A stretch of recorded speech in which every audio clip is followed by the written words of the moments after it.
911, do you have an emergency? What's the problem? Calm down. There's a fire, and my wife she shot herself, but she's in the fire. You are who? My name's Marcia. My wife is upstairs. I'm gonna have to go upstairs and try and get her out. El caso de Vashti Sikat.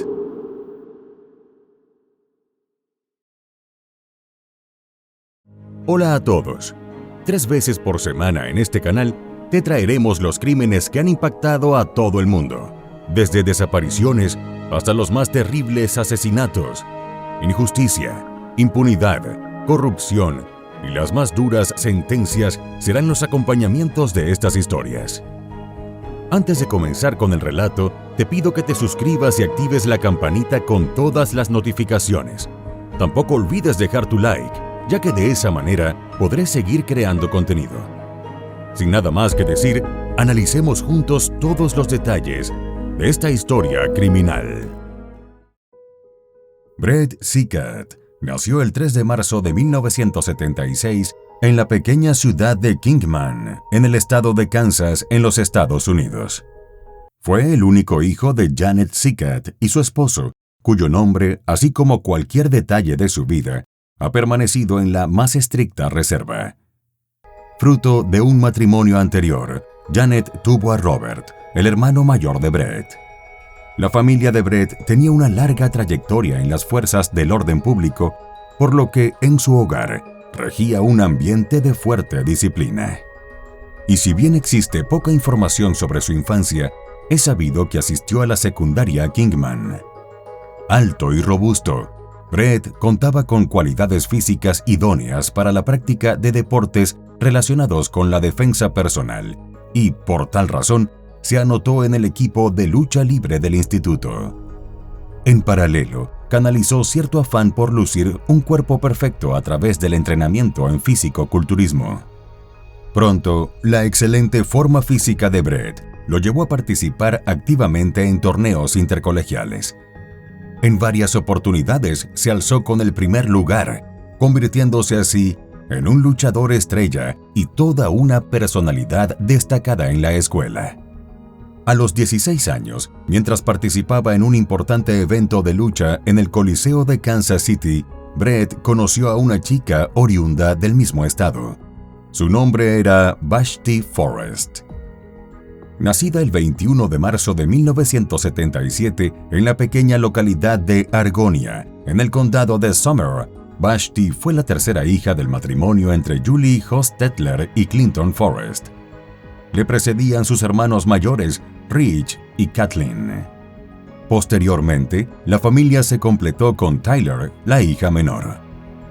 Vashti era dueña de un espíritu noble y tenía la fortuna de ser muy amada por sus hermanos, en especial por Kathleen y Rich, quienes la cuidaban y protegían como una hija. Julie, en cambio, no era una madre particularmente cariñosa. De hecho, solía maltratar a los chicos de forma verbal. Como respuesta, los 4 hermanos formaron un fuerte lazo de complicidad y se daban mensajes de validación los unos a los otros, para tratar de contrarrestar la descalificación materna. Gracias a su carácter adorable y extrovertido, Vashti contaba con un gran círculo de amigos. Pero pese a la cantidad de manifestaciones de afecto que recibía de quienes la rodeaban, ella, en el fondo, no se sentía suficientemente buena o linda o inteligente. A la jovencita le preocupaba en demasía la aprobación de los demás. Y, por supuesto, eso le restaba seguridad en sí misma. Ello no le impidió, no obstante, convertirse en animadora del equipo de lucha de su escuela. A Vashti le encantaba verlos ganar y no se perdía ningún encuentro deportivo como aquel en donde se cruzó con Brett. Él, por su parte, de inmediato se sintió atraído por ella, tanto que la invitó a salir en plan de cita. Fascinada por su osadía, Vashti aceptó. Ambos se sintieron a gusto en aquella primera salida y desde entonces se hicieron inseparables. Que estaban enamorados era evidente para todos y lo fue muchísimo más cuando asistieron juntos al baile de graduación. Brett y Vashti eran el vivo retrato de una pareja feliz que anhelaba un futuro juntos. Una vez culminada la secundaria, ella asistió a la Universidad Estatal de Wichita. Él, por su parte, se mantuvo fiel a la tradición de su familia y se alistó en la Academia de Policía. Los cambios lógicos de aquel período se tradujeron en menos tiempo compartido, algo que afectó a Brett, quien ya había comenzado a dar muestras de ser un sujeto bastante controlador y de mal genio. Sus celos en aumento, al final, pesaron demasiado para Vashti. Agotada, la jovencita prefirió dar por terminada la relación. No fue, eso sí, una ruptura violenta ni traumática. Cada cual siguió con su vida. De tal modo, al terminar sus estudios en la escuela policial, Brett pasó a formar parte del departamento de sheriff en el condado de Sedgwick, a escasos 50 kilómetros de Kingman. A pesar del paso del tiempo y de los logros relacionados con su ejercicio profesional, él estaba insatisfecho. Nada lo hacía olvidar a Vashti. Él seguía amándola. En el fondo, nunca desistió de su deseo por volver. Por eso, apenas surgió una oportunidad, Brett se acercó de nuevo a ella. Le contó que durante todo ese tiempo había asistido regularmente a la iglesia y que el encuentro con la fe había hecho de él un hombre nuevo. Las palabras de Brett conmovieron a la joven. Sintió que él era sincero. Quizá por familiaridad, quizá por auténtico amor, Vashti tomó la decisión de volver con él. Fue tanta la dicha de Brett que no quiso esperar más. Le planteó sus buenas intenciones a la familia de ella y pidió su mano. Los Forrest se alegraron al recibir la noticia. Julie y Clinton creían que hacían una hermosa pareja y confiaban en que el suyo sería un matrimonio feliz. La unión se celebró en 2004 y tuvo como escenario las espléndidas playas caribeñas de Belize. Luego, Brett y Vashti se establecieron en un lindo y tranquilo vecindario de Kingman. Allí hicieron nuevas amistades, entre ellas Monte Weldon, un simpático vecino que siempre los invitaba a hacer parrilladas en el jardín de su casa. Era el ambiente ideal para fundar las bases de su nuevo hogar. Sin embargo, en ocasiones, Vashti sentía que aquel costado poco agradable de Brett iba y venía. Y en efecto, los problemas volvieron a surgir, siempre debido al temperamento dominante de él. Pero cuando Vashti quedó embarazada, las diferencias entre ambos parecieron desvanecerse. En el otoño del 2006, nació su primer hijo, Brendan. Y en el plazo de 2 años, la familia recibió otra alegría con la llegada de Bronson. La reciente paternidad hizo que ambos tomaran conciencia del riesgo que suponía el trabajo de Brett como policía. Por eso, con suma responsabilidad y pensando en el futuro de sus hijos, si alguno de ellos llegase a faltar, decidieron elegir a un tutor para Brendan y Bronson.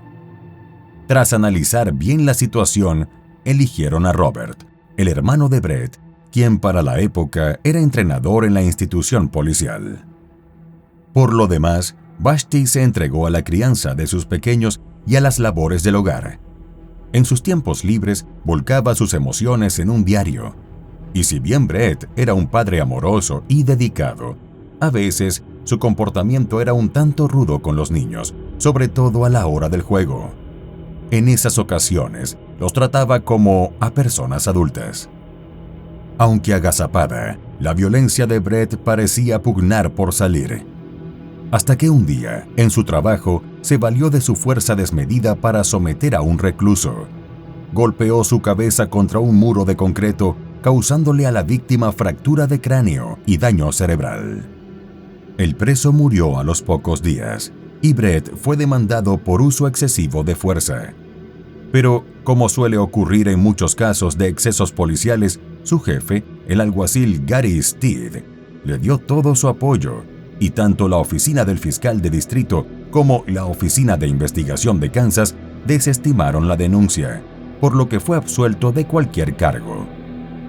Lejos de arrepentirse, Brett admitió frente a sus compañeros que le gustaba la violencia en especial si era para castigar a quienes él consideraba los malos. Posteriormente, entre Brett y otro agente dominaron con vehemencia a un acusado que perdió el control en la sala del tribunal y se resistía a ser sacado del recinto por desacato. El episodio les granjeó elogios y por tan meritoria conducta, el alguacil condecoró a ambos agentes con la medalla de bronce. Entretanto, el amor por sus hijos no evitaba que Vashti anhelara desarrollarse a nivel laboral. Consciente del vacío que ello le producía, se propuso conseguir empleo y lo logró.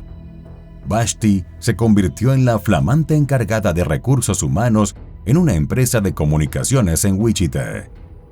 Pero Brett no recibió del mejor modo todo aquello. Como buen controlador, la situación ideal para él era tener a su esposa dedicada exclusivamente al hogar y a la educación de Brendan y Bronson. No pasaron muchos días para que comenzara a quejarse por las horas que Vashti pasaba en la oficina, haciendo, además, un trabajo que él ni siquiera entendía. Desde entonces, las discusiones fueron en aumento y el tono de las palabras también. Por el bienestar de los chicos, Vashti se esforzaba en intentar que el matrimonio funcionara. Pero aún así, sentía que sus esfuerzos eran en vano. Algo en su interior le decía que a largo plazo toda la situación terminaría por estallar. Su tristeza empezaba a ser notoria. Con la idea de arreglar el conflicto, Vashti y Brett comenzaron a ver a la trabajadora social clínica Connie Soderman. En sus primeras sesiones, Vashti expresó que se sentía muy sola y aislada, y que la terapia de pareja podría ser el último esfuerzo para mantener a flote su matrimonio. Sin embargo, puso sobre la mesa la posibilidad de divorciarse. La sola idea enojó a Brett, lo que derivó en acoso psicológico hacia Vashti. Durante semanas la amenazó con matarla si se atrevía a abandonarlo. Le decía que él podía disponer de la vida de ella cuando quisiera, sin temor a ser encarcelado porque era policía, y haría que el crimen pareciera un suicidio.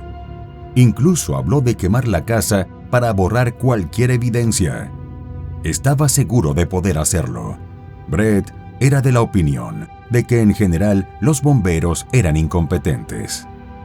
En días posteriores, Brett tuvo una sesión individual con Connie. Fuera de sí, le aseguró que de proseguir Vashti con el tema del divorcio, no la dejaría ver más a Brendan y Bronson.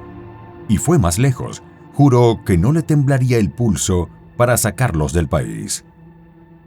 A principios de 2011, Brett dejó de patrullar las calles. En cambio, pasó a desempeñarse como instructor de defensa personal en la policía en el Centro de Capacitación para el Cumplimiento de la Ley de Kansas. Por su parte, Vashti se sentía mucho mejor que en los últimos años. Seguía asistiendo a terapia y comenzó a hacer cambios saludables en su vida.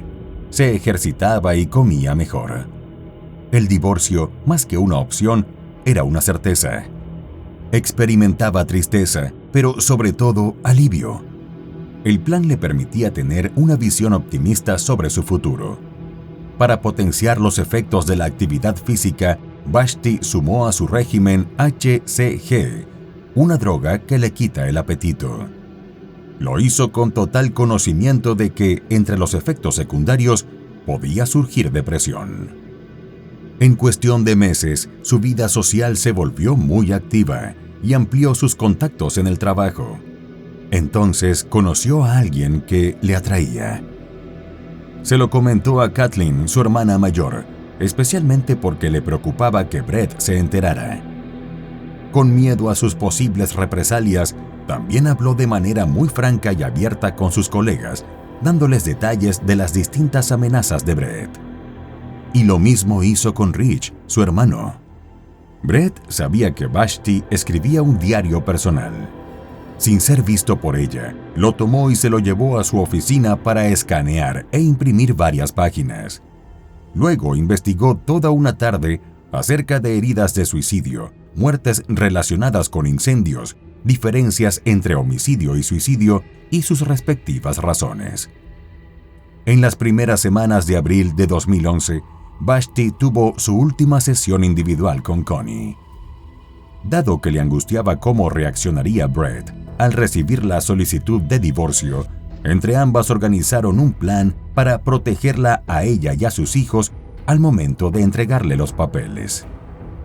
La mañana del 29 de abril, Brett condujo hasta su oficina y, para su sorpresa, allí encontró el sobre con los papeles del divorcio. Esa tarde localizó un retroproyector en el almacén y lo usó para proyectar la letra del diario de Vashti, calcarla y después redactar una nota de despedida para sus hijos. Al mismo tiempo, imprimió documentos sobre cómo matar a alguien y hacerlo pasar por suicidio.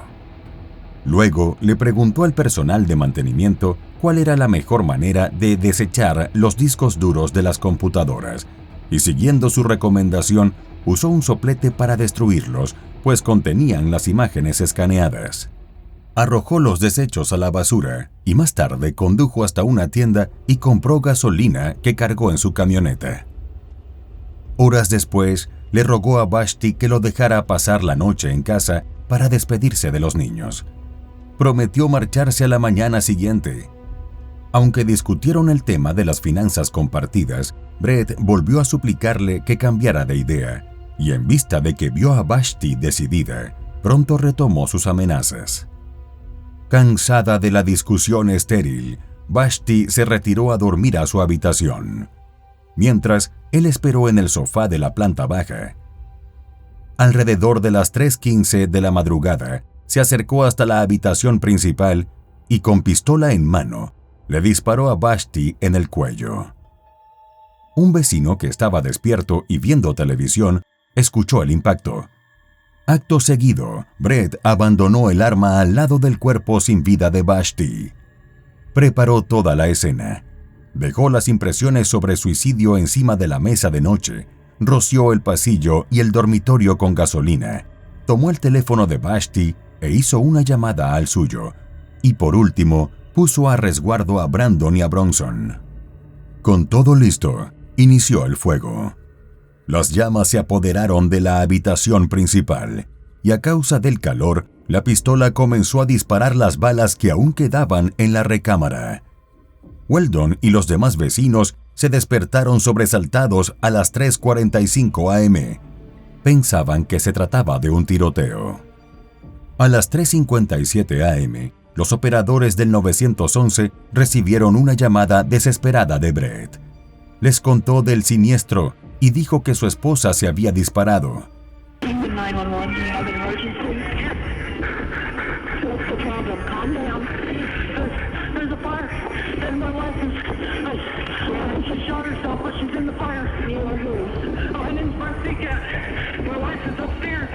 I'm gonna have to go upstairs and try and get out. Cuando los servicios de emergencia llegaron al lugar, el segundo piso de la casa estaba en llamas y Brett estaba afuera con Brandon y Bronson en el auto de Vashti. El oficial de policía le preguntó si había alguien dentro de la casa, a lo que él respondió que su esposa seguía allí. Ante las demás preguntas de la gente, Brett afirmó que Vashti se había suicidado a causa de una depresión, no sin antes pedirle que llevara a los niños a un lugar seguro. Aclaró que trató de rescatarla, pero el humo y el fuego se lo impidieron. Una vez que los bomberos pudieron controlar el siniestro, hallaron el cadáver de Vashti en el dormitorio principal. Los investigadores encontraron un revólver calibre .44 sobre la cama, justo debajo del cuerpo y con el cañón apuntando hacia sus piernas. Asimismo, había un contenedor de gasolina de 5 galones tirado en medio de la cama. Esa mañana, Brett llamó a Connie para contarle lo sucedido. Se mostró dolido y hasta se atrevió a expresar culpa por lo que había pasado. Decía que él había arrastrado a su esposa hasta aquella tragedia. De idéntica manera, sostuvo su coartada ante sus compañeros de trabajo, a quienes dijo lo mismo que a los investigadores. 2 días después, los agentes dieron con el diario de Vashti en su automóvil. En la última página estaba el mensaje escrito a mano y la nota de suicidio. fue tomado como prueba para ser examinado. El informe forense indicó que Vashti murió de forma instantánea a causa de una herida de bala en la cabeza. También sufrió heridas de bala en el torso, la cadera y el muslo a raíz del efecto del fuego en el arma. Los análisis de sangre y de pulmón dieron negativos por inhalación de humo. El hollín y el monóxido de carbono, que generalmente están presentes en una persona que muere en un incendio, estaban ausentes en Vashti. Las quemaduras en su cuerpo le impidieron al forense determinar si se trató de un homicidio o un suicidio. Pese a que Brett, en sus múltiples amenazas contra Vashti, le había dicho que cometería el crimen perfecto porque lo haría parecer un suicidio y quedaría impune, las cosas no le estaban saliendo tan bien como él pensaba. La policía pronto notó inconsistencias en la historia de Brett. Por ejemplo, no había rastros de suciedad, sangre o lesiones en él. Otro detalle a considerar era la posición del arma, con el cañón apuntando hacia abajo, lo que les hacía dudar del supuesto suicidio. En ese sentido, David Faletti, agente especial de la Oficina de Investigación de Kansas, se preguntó cómo había ido a parar el arma debajo del cuerpo. Y afirmó que si Vashti se hubiese disparado estando en posición horizontal, el arma habría caído al suelo. Y de haberlo hecho sentada, habría permanecido en el lado derecho. Además, la trayectoria de la bala no respaldaba la teoría de que Vashti se disparó detrás de la oreja derecha. Algunas cosas no concordaban y se dispuso a indagar en profundidad. Al investigar más a fondo, los agentes encontraron los documentos que detallaban cómo matar a alguien y hacerlo pasar por suicidio.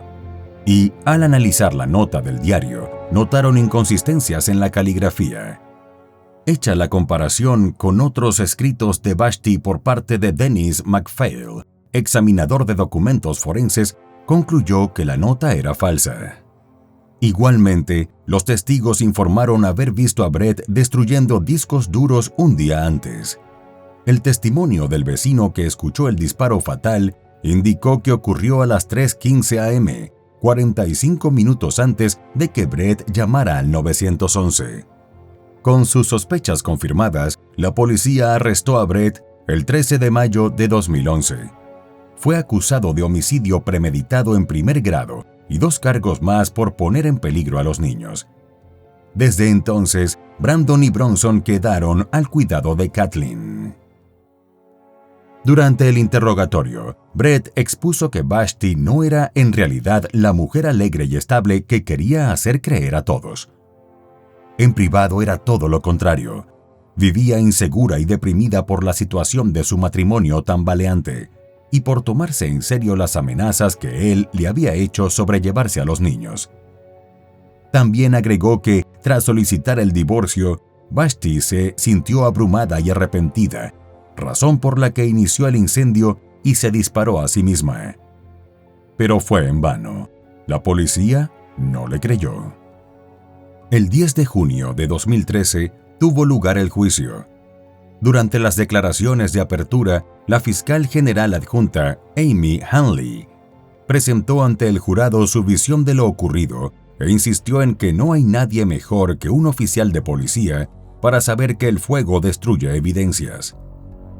Interrogado sobre el proyector, Brett respondió que solo usó el aparato para explicarle a los cadetes, con un ejercicio real, cómo se hacía una tarjeta de seguridad falsa. El examinador forense de documentos, Dennis, testificó sobre la carta falsa y los discos duros quemados. Sobre esto último, Brett argumentó que lo hizo para proteger su información personal, no porque necesitase ocultar nada. Su defensa, a cargo de Roger Falk, relató que Vashti sufría episodios de depresión que se remontaban a la escuela secundaria y que el uso del medicamento dietético empeoró su condición. También citado a la corte, Robert apoyó a su hermano y confirmó que en las últimas semanas vio a Vashti abatida y triste. She acted depressed. She looked like she'd lost a great deal of weight, looked sleepy and acted depressed. En contraposición, Connie les dijo a los miembros del jurado que, si bien al comienzo de la terapia Vashti atravesaba un cuadro de depresión, solo fue producto de las circunstancias en su matrimonio, no debido a una situación mental clínica, y aclaró cuán entusiasmada se sentía últimamente con su futuro. El relato de Rich se inscribió en la misma línea. Como hermano de Vashti, su sentido testimonio dio cuenta del caos emocional en la vida de sus sobrinos, a quienes Brett les destruyó la inocencia, privándolos, además, de conocer más a fondo a sus padres. Los fiscales retrataron a Brett como un hombre manipulador y señalaron que usó vilmente su experiencia en la aplicación de la ley para intentar torcer los hechos. Ante ello, la defensa insistió en su teoría del supuesto suicidio y señaló que ni siquiera un forense experimentado pudo determinar quién causó la muerte de la víctima. Brett habló de sí mismo en el jurado y se presentó como un amoroso esposo y un padre abnegado, agobiado por el deseo de su esposa de separarse. Asimismo, acusó al juez de distrito del condado de Kingman, Larry Solomon, de buscar publicidad. Y por si fuera poco, pronunció una diatriba acusando al juez de buscar una sentencia en su contra con el fin de poder ganar una nominación para la Corte Suprema de Kansas. Before you'd seen any of the evidence you'd later helped to suppress. Before a trial and before a verdict, you were already guaranteeing death in prison. Because that's the kind of sentence you believe will bring you the publicity you need for a Kansas Supreme Court nomination. A nomination that wouldn't have been possible without this day. It was at that same meeting with Vashti's family where you also made a deal to give them custody of my children after I was conveniently out of the way. Finalmente, el jurado encontró a Brett culpable de asesinato premeditado.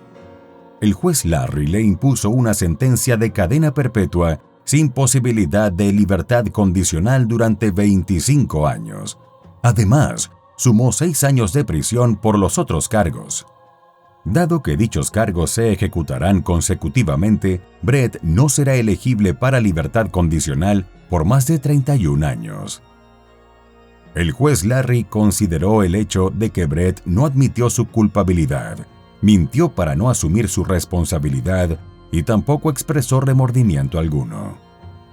En 2015, Brett apeló su condena e intentó la anulación, pero la Corte Suprema de Kansas desestimó la solicitud y confirmó la sentencia original. Dado que los exagentes del orden no pueden estar alojados junto a delincuentes a los que podrían haber enviado a prisión, a Brett se le reclutó en una prisión fuera del estado de Kansas. El futuro incierto de Brendan y Bronson originó una batalla por la custodia. En un principio, se los disputaban las familias materna y paterna. Luego, Kathleen solicitó la custodia, argumentando que ya había cuidado de ellos durante 102 días de los 245 que estuvieron lejos de sus padres. Rich la apoyó. Como ninguna de las partes pudo llegar a un acuerdo, la decisión de custodia recayó en el juez. Sin embargo, cabe señalar que, hasta la fecha, no hay noticias sobre el desenlace. Tanto Brendan como Bronson continúan a la espera de que el tribunal les designe a sus tutores legales.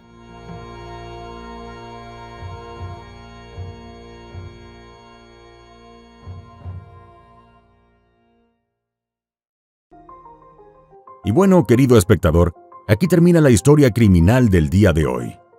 Me interesaría mucho saber tu opinión, así que te pido que la dejes en los comentarios del video, siempre con respeto a la víctima y su familia. Podemos debatir, pero siempre con el respeto que todos merecemos. De nuevo te recuerdo que te suscribas y dejes un like para dejarme saber que mi trabajo es de tu agrado. Buenas noches. Hasta la próxima historia criminal.